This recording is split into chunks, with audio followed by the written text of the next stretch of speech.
Good afternoon, Russell Parsons again, editor of Marketer Week, and I'm back, this time in front of the brand engagement and innovation stage. The stage has just had witnessed, if you like, a fantastic presentation by Samantha Fay, who's the Senior Vice President for brand at Guinness World Records.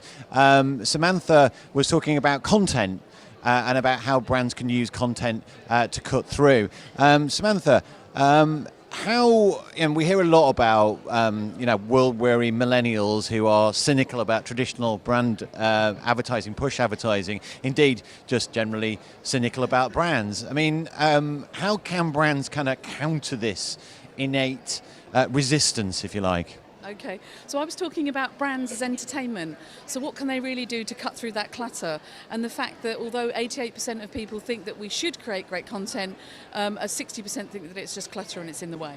And so what I was talking about was a couple of examples using actually Jaguar and then P&G Gillette deodorant to show that you can create something very entertaining and engage people and make them think differently about it.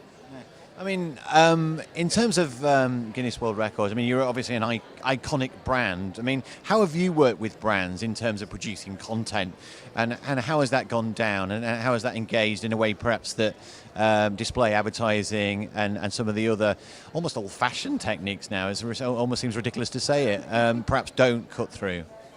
We've actually worked with 52 of the top 100 brands in the last 18 months. So a massive range, whether that's from Samsung or Pizza Express, or it could be Intel that I was showing earlier.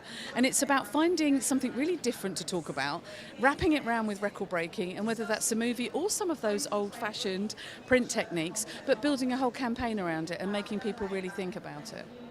Thank you for that. The brand engagement and innovation stage has fired back up again, so I'll leave them to that. And thank you very much, and I'll see you again later.